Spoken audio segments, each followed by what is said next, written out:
What's up guys? Tayo po nagbabalik sa naman po Minecraft video. Ito ay pagbabalik sa YouTube at sa MC or sa Minecraft in short.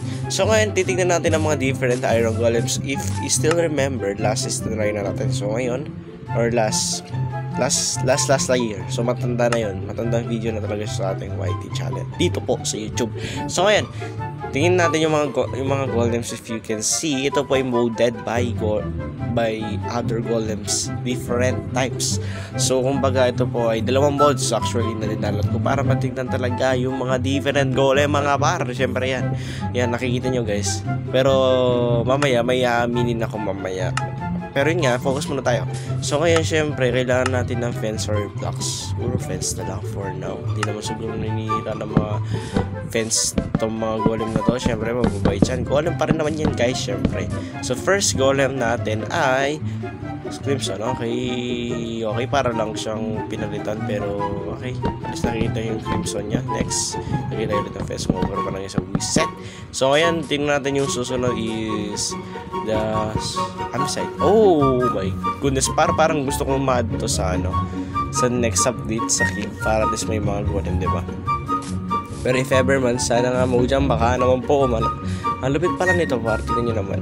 So yeah, minisaw niya pa rin golem. Pero sana nga matagdag yan, parang napakalupit ng golem na yan. Pero kapag maganda talaga siya actually. Pero mas maganda pa rin si Crash. Ay, joke lang po.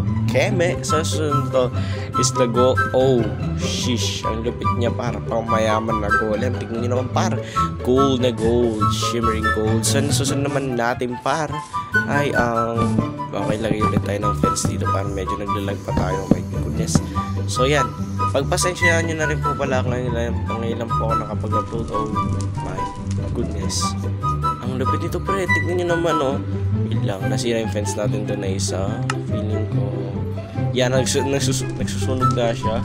So palitan natin siya ng fence na pang nether. Kasi kailangan natin siguro to. Kasi kapag hindi natin yan pinalitan mga par, for sure susunugin niya lahat yan. So papalitan natin to ng mga dito para at least hindi nasusunog yung mga fence natin, diba? So, palitan natin to lahat para for safety. Natin lahat yan pa. And then para for safe na din, para kung saka na mag-away sila, bigyan natin ng ganitong fence para hindi sila mag-away. Kung sakali lang, siguro hindi mo sila mag-away. Pares lang naman na golem yan no? So ngayon, lagay tayo ulit dito ng ganito na ilalagay natin for safety na rin pala. So ito yung isang spawn of acacia o parang kalbo na golem. Para tignan nyo naman, ang lupit din. Actually, tayo pagka-wooden niya. So, bigyan natin to, baka masunog naman to kasi kahoy yan par kung yung kahoy na golem. So, ngayon, next is, kaya susunod na golem ang ilalagay natin para to? Ang spawn of plank golem. Okay. Talagang plank talaga siya, literal talaga. Spawn of acacia golem. Okay, sige, lagay muna tayo na susunod na kasi wala pong sukat itong mga pinaglalagay ko na fence na talagang huda-huda lang. Basta importante mag-cash yung mga golem. Ay, birch golem. Tingnan natin ang fence para hindi na siya talagang makalabas dito. Yan. So, yan. Accidentally lang yan pa rin yung birch golem. The netherite golem. Oh, ang ganda din parang. Basta netherite paro. Umanga siya baro. Okay. Not bad, parang maangas itong dalawang to. Pero feeling ko sana meron pa mas aangas sa dalawang yan. Pati yung yung violet na golem kanina, yung side ba yun na parang shimmy. Pero maganda yun. So slime mo ka dyan, di ka golem So susunod natin is meron pang isa dito tignan natin para maghanap tayo para kung meron pa dito. TNT golem 25 health. So tingnan natin kung maganda ito para natin parang golem. Feeling yung mga may pa-up na yun yung pinakamalakas na golem. Feeling ko lang naman pero I'm not sure about that. So kunin natin mga yan. Sige, pili tayo dito na mas maganda. Ito, Farpet golem. Wala na ba dito mas maganda? Ito golem. Ayan. So ito mo ng TNT golem. Tignan natin para kung okay, ito siya yung TNT golem. Ano mangyayari kapag nilagay ko siya? Okay, dyan na. Feeling ko sasabog ito eh. Kasi duda na ako sa mga TNT golem. Sumasabog ito eh. Dapat lumalaban muna sila bago sila sumabog. Sige. Try natin yung TNT golem ito. Okay, wala siyang naidulot na maganda. Sumabog lang siya.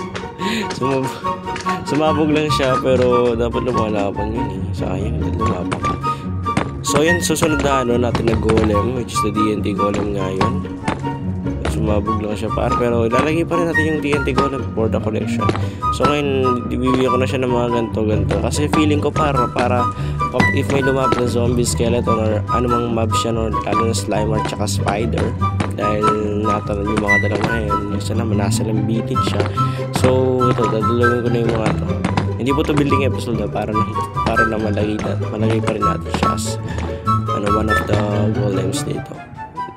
Gawin natin ito for safety, doubles na. Yan, yung TNT golem para safety siya. Then lalagay na rin natin yung susunod na golem. So dito na lang siya. Okay, next is the glass golem. Tingnan natin yung itsura ng glass golem. Oh yun, nagkano nga siya, camouflage na golem siya. So yeah, kitang kita yung okay, parang literal na glass talaga siya. Next is the Spawn of Diamond golem. Ay, ito mo ng call. Sige yan. Oh, yan. Nice one. Next na golem is the Lapis Lazuli. Ayan o, Lapis. Yan, parang diba? Malapit din siya. Blue na blue. Ay, susunod natin na golem is kaya to? Warp. Yan, parang lupit nitong warp. Para talaga siyang kahoy. And then next is, sige, gawin muna natin to par. And then yun to, kukulong ko to. Diyan ka na lang. Kahit nakaiwalay ka, diyan ka na lang. Bigyan na lang kita ng ganyan na para di ko pa rin makalabas. Yan. Diyan ka na lang nakasabog yung dun, no? Hindi ko alam. Kulit kasi susunod is, nga susunod natin para is the Crying Obsidian. Oh, okay din siya. Ang creepy niya kasi. Namumula yung mata niya. Diba? Susunod naman natin ay kaya to? Sige. Gawin muna natin to. Then dadalawin ko na to since kahit hindi pantay-pantay yung pagkagawa ko na. Kaya susunod? Obsidian, okay? Crying Obsidian yung kanina. So the diamond yan. Feeling ko itong dalawang to malakas to kasi undestructible naman yung mga encounter no? So feeling ko pinakamalakas dito is yung bedrock golem.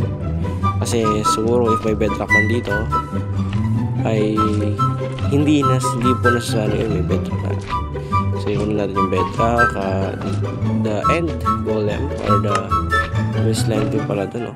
Oh my goodness, sige. Hindi naman po natin ito lalati na try. Kumbaga ipapakita, malupit din to. Parang yung fire golem din siya. But ice yung itsura niya. Malupit. Pwede na. Kayo lang talagang hindi pwede kasi wala kayong karapatan sa isa't isa. Ano pa yan? Oh my goodness, di yung Minecraft to. Hindi labasan sa mga loob. Ito. Di priest naman siya. So parang netherite din siya. Yan. Susunod naman. Ayan o kaya ito. Ayan. End golem par. Lupit din ng end golem par. Malupit. Susunod naman natin. Hindi pantay.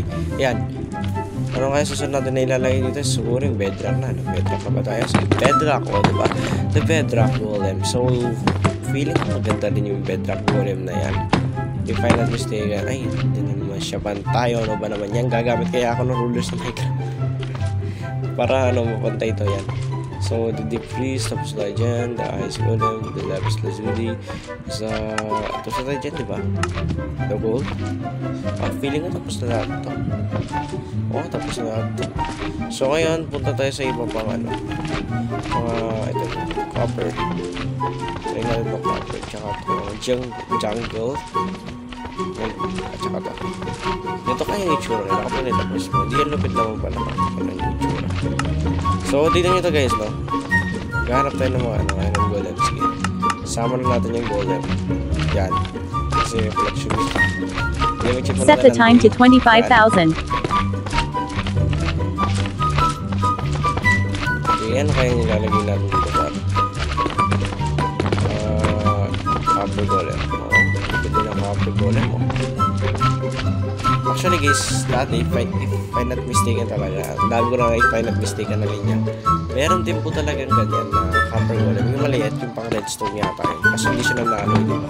Nanalo yung parang ano yun, hindi ko alam yung pangalan. Pero nandito na siya, yung parang grass na mob.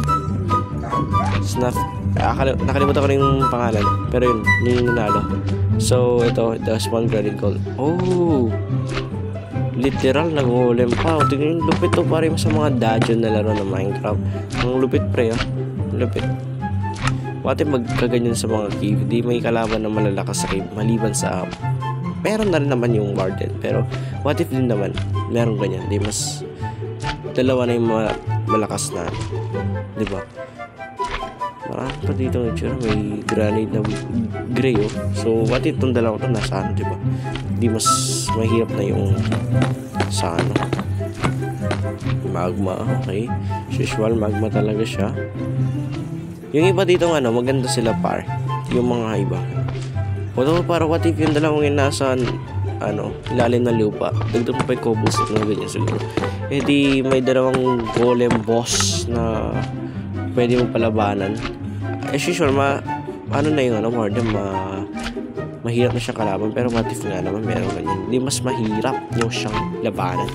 Mamaya para may wither boss ako nakikita dito ng golem. Siguro mamaya spawn natin yung pa. Pero maglalagay tayo ng bahay ng ano, bedrock. Kaya naman natin masira yung world, diba? So ilalagay natin yan. So susunod naman natin is the brick, syempre. Ito muna sila. Ito muna wood yan. The wood golem. Pwede kaya ng shoes. So yun.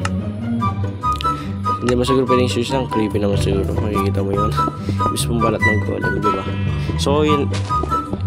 Ito, gawin na natin yung ano, bedrock. Sige, gawin na natin yung bedrock para literal. Hindi ko na siya i-timelapse guys kasi feeling ko kaya naman natin. Siguro balikan ko na lang kay guys kapag tapos na siya. Let's go.